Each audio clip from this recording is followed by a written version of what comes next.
Welcome into Steelers Talk by Chat Sports. I am Will Scott, breaking down the latest Pittsburgh Steelers news and rumors, and we're going to begin with Joe Haden and the possibility of re-signing him. He's still out there in free agency, surprisingly. Now, I think a lot of us expected him to leave the Steelers because he packed up his home in Pittsburgh, moved out, thought he was gone, but however, he still remains unsigned in free agency. He could still be a rotational piece, even a starter, so you have to ask the question, could a reunion with the Steelers be possible? You're talking about a player that was a high-quality player for your organization the last several years, as well as a leader on that defense. Here's what PFF said. Hayden, 33, remains unsigned but still appeared to have more in the tank last season. He has offers currently on the table per a source. Even with Minkah Fitzpatrick at safety, the Steelers ranked 28th in Mike Renner's secondary unit rankings. Here's what Joe Haden did last season. Just gave up 3 touchdowns, was still a high-quality, productive player on that defense. Keep in mind, he was injured for part of the season, still managed to put up pretty decent numbers, an interception, 6 pass breakups. When you're looking at the current depth chart for the Steelers at corner, you still have a lot of room for improvement. You did re-sign Witherspoon. You have Levi Wallace. You have Cameron Sutton. There is still plenty of room for growth, I think, on this defense. And like I said, you have an opportunity to bring Hayden back. He might not even start, but he could still be a really solid rotational piece at 33 years old. Would you re-sign Joe Haden? Type Y for yes or type in for no down in the comments section. Let me know if you would bring Hayden back to Pittsburgh.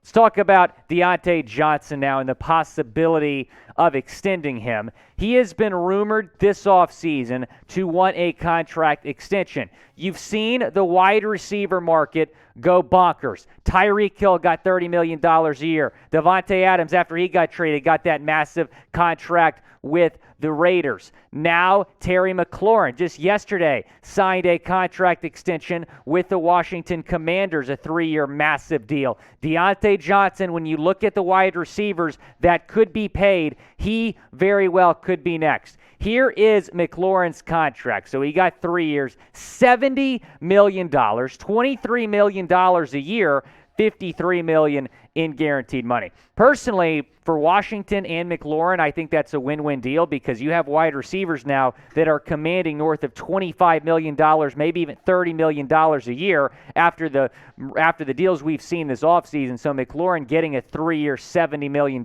deal, I think that's a good deal for both sides. I don't think Johnson's going to get that much. He could get something similar, though. What's the most you would pay Diontae Johnson on average per year? Is it $20 million? Is it $25 million? Is it less than $20 million? Go down in the comments and let me know. It's the pinned comment on today's video. When an ad break comes, go down, let me know how much you would pay DJ.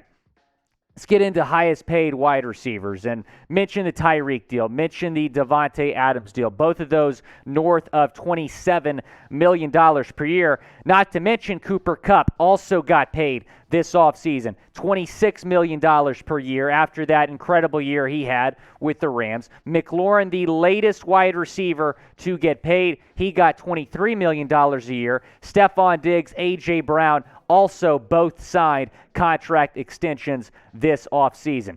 Diontae Johnson coming off the best season of his career. You're talking about a third-round pick 3 years ago, has been phenomenal with the Steelers, the best wide receiver on the Steelers, contrary to what Chase Claypool believes. Over 1,600 yards, or over 1,000 yards this season, 8 touchdowns, 107 receptions. Now, when you're talking about extending him and you're thinking about how much you want to give this guy, you have to keep in mind he is still on his rookie contract. That was the only 1,000-yard season he's put together in his first 3 years in the league. I'm not willing to give him what McLaurin just got, I think. However, maybe $18, $19, $20 million a year is something that I would consider. Now, you can go get this two-shirt combo pack, T-shirt combo pack. It's a great deal we're giving you here. chatsports.com/Pitt Combo. Go down to the comment section and the description. That link will be there. T-shirt combo pack, 40% off at chatsports.com/Pitt Combo. Great deal. 2 shirts you're getting for 40% off. Let's talk about Kenny Pickett and the first-round pick that the Steelers brought in this offseason to play quarterback, and he got third-team reps at OTAs behind Trubisky and Rudolph.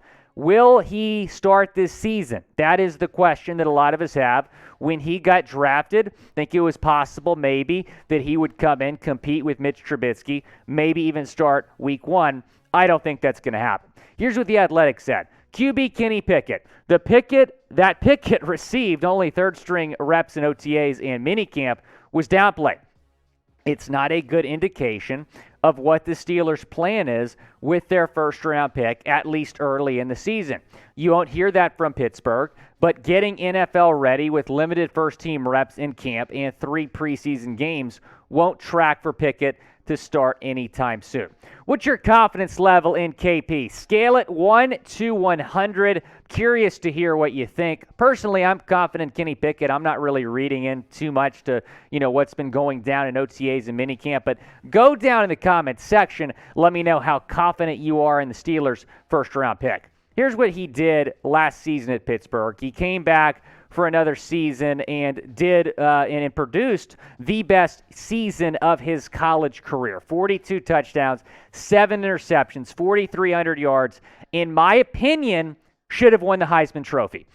Let's talk about this QB depth chart. So Mason Rudolph is still on this depth chart. He is QB3 behind Pickett and Trubisky. Trubisky is tracking right now to be the week 1 starter, and I'm perfectly okay with that. Even if Kenny Pickett doesn't start at all this year, give Pickett the opportunity, I should say, in terms of learning under Trubisky for a year, then maybe becoming the full-time starter in 2023.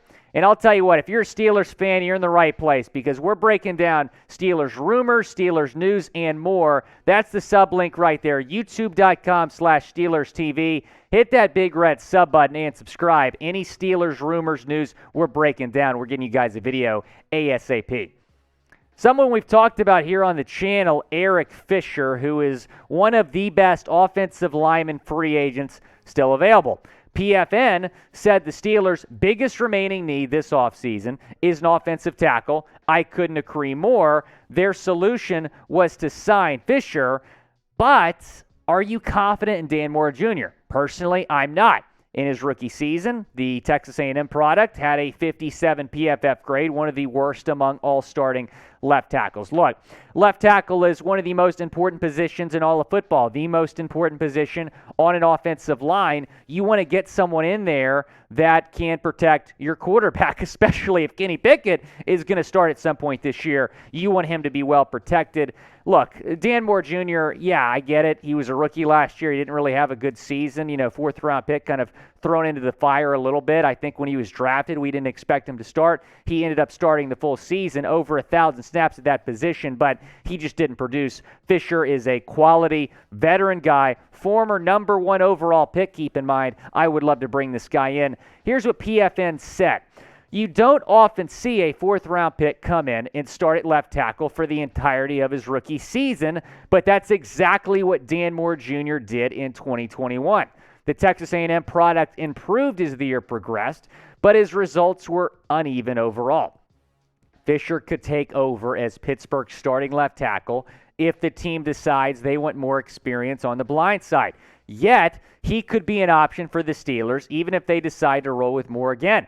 Right tackle Chuks Okadofor is a below replacement level, so it wouldn't hurt Pittsburgh to roster a veteran who could take over at either tackle spot if needed. Now, name a free agent that you want to sign. Go down in the comments section and let me know. Is it Fisher? Is it another offensive lineman? Look, the bottom line is the Steelers' offensive line can get better. You get better by bringing in a player of Fisher's caliber. Here's what he did last season in Indianapolis. It wasn't his best season, still a decent season. Now, when you look at the sack numbers, that's a little bit alarming. Perhaps a reason that he remains unsigned. 7 sacks, 11 hits, 23 hurries, halfway decent run block grade, 73.3.